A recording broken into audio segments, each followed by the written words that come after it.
Good evening. Tonight's story is The Legend of the Little Weaver of Duleek Gate. This story was documented in this way by Samuel Lover and originally published in 1846. This is one of probably thousands of variations of a story best known as The Brave Little Tailor, documented by the Grimm brothers in 1812. The Irish version of this story is incredibly funny and playful and pokes a bit of fun at social classes. Lover wrote this story in a very distinctive style of dialogue, which I must therefore try to emulate. Many of the specific words only make sense in context, and some don't make any sense at all. I invite you to enjoy the musicality of it and not focus too much on the particulars. Now, let's open our imaginations and begin. You see, there was a waver lived once upon a time in Duleek here, hard by the gate, and a very honest, industrious man he was by all accounts. Well, it was one morning that his housekeeper called to him, and he sitting very busy throwing the shuttle, and says she, "Your breakfast is ready." "Leave me alone," says he. "I'm busy with a pattern here that is breaking my heart, and until I complete and master it entirely, I won't quit." "Oh, think of the elegant stirabout that'll be spoilt entirely." "To the devil with the stirabout," says he. "God forgive you," says she, "for cursing your good breakfast." Well, he left the loom at last and went over to the stirabout, and what would you think, but when he looked at it, it was black as a crow, for, you see, it was in the height of summer, and the flies are lit upon it to the degree that the stirabout was fairly covered with them. "Why, then, bad luck to your impudence," says the waver. "Would no place serve you but that? And is it spoiling my breakfast yez are, you dirty bastards?" And with that, being altogether crooked-tempered at the time, he lifted his hand and made one great slam at the dish of stirabout and killed no less than 70 flies at one blow. It was 70 exactly, for he counted the carcasses one by one and laid them out on a clay plate for to view them. Well, he felt a powerful spirit rising in him when he seen the slaughter he done at one blow, and with that he got conceited as the very dickens, and not a stroke more work would he do that day, but out he went, and was fractious and impotent to every one he met, and was squaring up in their faces and saying, "Look at that fist, that's the fist that killed 70 at one blow. Ho! It is throwing away me time I have been all my life," says he, "stuck to my loom, nothing but a poor waver, when it is St. George or the Dragon I ought to be, which is 2 of the 7 champions of Christendom. I'm determined on it, and I'll set off immediately and be a knight errant." Well, sure enough, he went out among his neighbours the next day, and he got an old kittle from one, and a saucepan from another, and he took them to the tailor, and he sewed him up a shout of tin clothes like any knight errant. And he borrowed a pot lid, and that he was very particular about, because it was his shield. And he went to a friend of his, a painter and a glazier, and made him paint on a shield in big letters, "I'm the man of all men that killed 70 at a blow." When the people sees that, says the waver to himself, the sorry one will dare for to come near me. And with that he told the housekeeper to scour out the small iron pot for him. "For," says he, "it will make an elegant helmet." And when it was done, he put it on his head, and says she, "Is it putting a great heavy iron pot on your head you're about by way of a hat?" "Certainly," says he, "for a knight errant should always have a weight on his brain." "But," says she, "there's a hole in it, and it can't keep out the weather." "It will be the cooler," says he, putting it on him. "Besides, if I don't like it, it is easy to stop it with a wisp of straw or the like of that." "The 3 legs of it looks mighty queer sticking up," says she. "Every helmet has a spike sticking out of the top of it," says the waver, "and if mine has 3, it's only the grander it is." "Well," says the housekeeper, getting better at last, "all I can say is, it isn't the first sheep's head that was dressed in it." "Your servant, ma'am," says he, and off he set. Well, he was in want of a horse, and so he went to a field hard by where the miller's horse was grazing that used to carry the ground corn round the country. "This is the identical horse for me," says the waver. He is used to carrying flour and mail, and what am I but the flower of chivalry in a coat of mail, so the horse won't be put out of his way in the least. But as he was riding him out of the field, who should see him but the miller?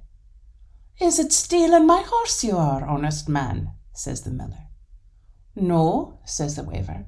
I'm only going to exercise him, says he. In the cool of the evening, it will be good for his health. Thank you kindly, says the miller, but leave him where he is and you'll oblige me. I can't afford it, says the waver, running the horse at the ditch. Bad luck to your impudence, says the miller. You've as much tin about you as a travelling tinker, but you've more brass. Come back here, you vagabond, says he. But he was too late. Away galloped the waver and took the road to Dublin, for he thought the best thing he could do was go to the King of Dublin, for Dublin was a great place then and had a king of its own, and he thought maybe the King of Dublin would give him work. Well, he was 4 days going to Dublin, for the baste was not the best, and the roads worse, not all as one as now, but there were no turnpikes then, glory be to God.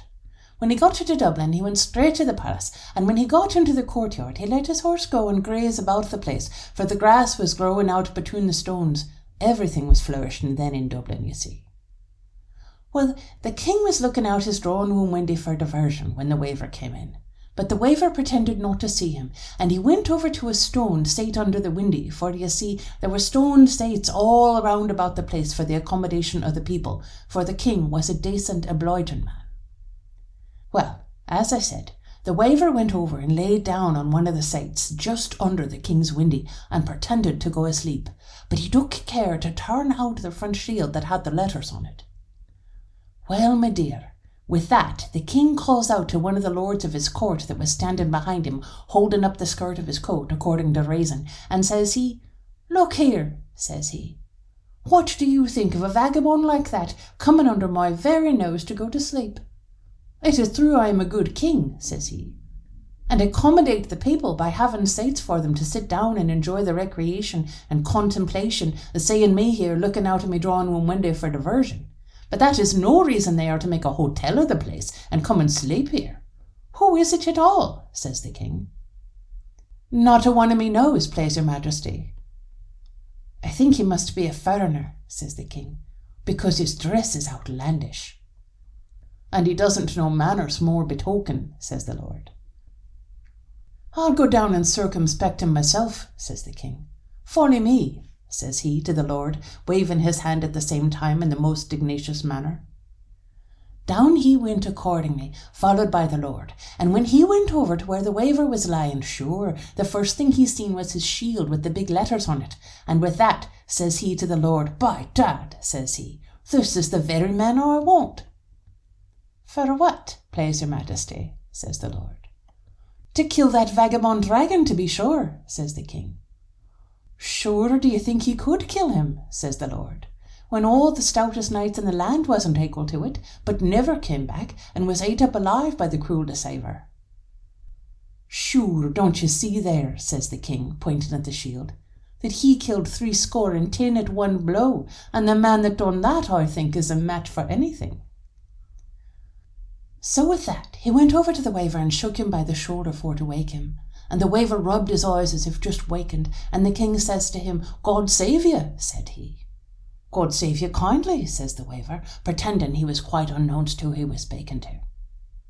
"Do you know who I am?" says the king, "that you make so free, good man?" "No, indeed," says the waver, "you have the advantage of me." "To be sure I have," says the king, mighty high. "Sure, ain't I the King of Dublin?" says he. The waver dropped down on his 2 knees forninst the king, and says he, "I beg God's pardon and yours for the liberty I took. Please your holiness, I hope you'll excuse it." "No offence," says the king. "Get up, good man. And what brings you here?" says he. "I'm in want of work, please your reverence," says the waver. "Well, suppose I give you work," says the king. "I'll be proud to serve you, my lord," says the waver. "Very well," says the king. "You killed 70 at one blow, I understand," says the king. "Yes," says the waver. "That was the last trifle of work I done, and I'm afeard my hand'll go out of practice if I don't get some job to do at once." "You shall have a job immediately," says the king. It's not 70 or any fine thing like that. It's only a blackguard dragon that is disturbing the country and ruinating my tenantry with eating their poultry, and I'm lost for want of eggs, says the king. Troth, then, place your worship, says the waver. You look as yellow as if you'd swallowed 12 yolks this minute. Well, I want this dragon to be killed, says the king. It will be no trouble in life to you, and I'm only sorry it isn't better worth your while, for he isn't worth fearing at all. Only I must tell you that he lives in the county Galway, in the midst of a bog, and he has an advantage in that. Oh, I don't value it in the least, says the waver, for the last 70 I killed was in a soft place. When will you undertake the job then, says the king. Let me at him at once, says the waver. That's what I like, says the king. You're the very man for my money, says he. Talking of money, says the waver, by the same token, I want a threefuller change for you for my travelling charges. As much as you please, says the king, and with the word he brought him into his closet, where there was an old stocking in an oak chest bursting with golden guineas. Take as many as you please, says the king, and sure enough, my dear, the little waver stuffed his tin clothes as full as they could hold with him. Now I'm ready for the road, says the waver. Very well, says the king, but you must have a fresh horse, says he. With all my heart, says the waver, who thought he might as well exchange the miller's old garron for a better. And maybe it's wondering you are that the waver would think of going to fight the dragon after what he heard about him when he was pretending to be asleep. But he had no such notion. All he intended was to fob the gold and ride back again to Duleek with his gains and a good horse. But you see, cute as the waver was, the king was cuter still, for these high quality, you see, is great deceivers. And so, the horse the waver was put on was learned on purpose, and sure, the minute he was mounted, away powdered the horse, and the devil a toe he'd go but right down to Galway. Well, for 4 days he was going evermore, until at last the waver seen a crowd of people running as if old Nick was at their heels, and they shouting 1,000 murders and crying, "The dragon! The dragon!" And he couldn't stop the horse, nor make him turn back, but away he pelted right forninst the terrible beast that was coming up to him, and there was the most nefarious smell of sulphur saving your presence, enough to knock you down, and faith, the waver seen he had no time to lose, and so he threw himself off the horse and made to a tree that was growing nigh hand, and away he clambered up onto it as nimble as a cat. And not a minute had he to spare, for the dragon came up in a powerful rage, and he devoured the horse, body and bones in less than no time. And then he began to sniffle and scent about for the waver, and at last he clapped his eye on him where he was up in the tree, and says he, "In troth, you might as well come down out of that," says he, "for I'll have you as sure as eggs is mate." "Devil a foot I'll go down," says the waver. "Sorra care I care," says the dragon, "for you're as good as ready money in me pocket this minute, for I'll lie under this tree," says he, "and sooner or later you must fall to my share." And sure enough, he sat down and began to pick his teeth with his tail after the heavy breakfast he made that morning, for he ate a whole village, let alone the horse. And he got drowsy at last and fell asleep. But before he went to sleep, he wound himself all round the tree, all as one a lady winding a ribbon round her finger, so that the waver could not escape. Well, as soon as the waver knew he was dead asleep by the snoring of him, and every snore he let out of him was like a clap of thunder, the minute the waver began to creep down the tree as cautious as a fox, and he was very nigh hand to the bottom when, bad cess to it, a thieving branch he was depending on broke, and down he fell right atop the dragon. But if he did, good luck was on his side, for where should he fall but with his 2 legs right across the dragon's neck, and, my jewel, he laid hold of the beast's ears, and there he kept his grip, for the dragon wakened and endeavoured for to bite him, but you see, by raising the waver was behind his ears he could not come at him. And with that he endeavoured for to shake him off, but the devil of a stir could he stir the waver, and though he shook all the scales on his body, he could not turn the scale again the waver. "By the hokey, this is too bad entirely," says the dragon. "But if you won't let go," says he, "by the powers of wildfire, I'll give you a ride that'll astonish your 7 small senses, my boy." And with that, away he flew like mad. And where do you think he did fly? By Dad, he flew straight for Dublin, nevertheless. But the waver being on his neck was a great distress to him, and he would rather have made him an inside passenger. But anyway, he flew and he flew till he came slap up again the palace of the king, for, being blind with the rage, he never seen it, and he knocked his brains out, that is, the small trifle he had, and down he fell speechless. And you see, good luck would have it that the King of Dublin was looking out of his drawing room window for diversion that day also, and when he seen the waver riding and the fiery dragon, for he was blazing like a tar barrel, and he called out to his courtiers to come and see the show. "By the powders of war, here comes the knight-errant," says the king, "riding the dragon that's all afire, and if he gets into the palace, yous must be ready with the fire engines," says he, "for to put him out." But when they seen the dragon fall outside, they all run downstairs and scampered into the palace yard for to circumspect the curiosity, and by the time they got down, the waver had got off the dragon's neck, and, running up to the king, says he, "Please your holiness," says he, "I do not think myself worthy of killing this vexatious beast, so I brought him to yourself for to do him the honour of decapitation by your own royal 5 fingers. But I tamed him first before I allowed him the liberty for to dare to appear in your royal presence, and you'll oblige me if you'll just make your mark with your own hand upon the unruly beast's neck." And with that the king, sure enough, drew out his sword and took the head off the dirty brute as clean as a new pin. Well, there was great rejoicing in the court that the dragon was killed, and, says the king to the little waver, says he, "You are a knight-errant as it is, and so it would be no use for to knight you over again, but I will make you a lord," says he. "Oh, Lord," says the waver, thunderstruck like at his own good luck. "I will," says the king, "and as you are the first man I ever heard tell of that rode the dragon, you shall be called Lord Mountdragon," says he. "But that is not all I'll do for you," says the king. "I'll give you my daughter, too, in marriage," says he. Now you see, that was nothing more than what he promised the waver in his first promise. For, by all accounts, the king's daughter was the greatest dragon ever was seen, and had the devil's own tongue, and a beard a yard long, which she pretended was put on her by way of a penance by Father Mulcahy, her confessor. But it was well known it was in the family for ages, and no wonder it was so long by reason of that same.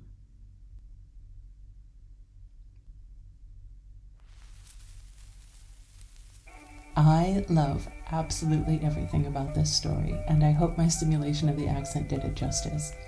A lot of the words were written in a way that I would interpret as Cockney, and so it was hard to merge what I think of as Cockney with what I think of as Irish. I love this description of the King of Dublin, who is a fine and proper king, but also kind of credulous and casual. I love how the narrator really seems to be speaking directly to the reader. This is a real person telling you a real story. And of course, there is the absolutely ridiculous weaver who does a kind of Don Quixote and dresses up in this funny outfit and goes off to Dublin, and everyone just kind of shrugs and lets it happen. He's living proof of the principle that if you do something with enough confidence, the world just lets you do it. And then there's the amazing addendum at the end about the king's daughter being the worst dragon in the kingdom. Samuel Lover was actually best known as a songwriter and a composer, but he was also a writer and a painter. He was born in Dublin, and he became the secretary of the Royal Hibernian Academy, an organization that promotes Irish arts and culture. In his late 30s, he moved to London, and he became a composer and a librettist for comic operettas, and he wrote and produced a number of Irish songs. And eventually he put together a stage show of songs and sketches called Irish Nights, which toured North America from 1846 to 1848. He also co-founded Bentley's magazine with Charles Dickens. Lover was the grandfather of Irish-American composer and cellist Victor Herbert, who is heard in this recording playing one of his grandfather's songs. This brings me to this week's confession on the Internet Archive and the Great 78 Project and the recent lawsuit. Obviously, copyright issues, especially in the US, are kind of a mess, and it's only recently that sound recording rights have been standardized in a way that lets them enter the public domain consistently. The specific problem of music is that any music you can listen to in any format has several layers of copyright. There's the person who wrote the song, the person who performed the song, the person who recorded the audio, and the person who publishes and distributes that audio recording, and they can all make different claims to the copyright. In a way, this makes sense. I mean, just because the works of Beethoven are in the public domain doesn't mean that last week's performance by the London Philharmonic or whatever should be. The Internet Archive is trying to operate as both a preserver of culture, especially digital culture, with projects like the Wayback Machine and the Flash Games collection. It is also attempting to act like a library where people can access that culture free of charge. It is incredibly unfortunate that book publishers and music rights holders will allow physical libraries to legally purchase and redistribute their works, but will not allow for an online library model, and the courts so far seem to agree with them. Without the Internet Archive, restored lore would not be possible, and I think that they are attempting to provoke the court system to reconsider and update copyright laws to be compatible with the modern age. I also firmly believe that information should be freely distributed to everyone, everywhere. So, I wish them well, and I will leave a link in the description below if you want to know more about this issue and offer them your support. And speaking of support, are you subscribed to this channel yet? Every week, Restored Lore brings you stories that are strange and funny, obscure and interesting, and I know you don't want to miss any of it. Subscribing to the channel, liking this video, dropping me a comment are all great ways to help out and keep these great stories coming week after week. I love you guys. Good night.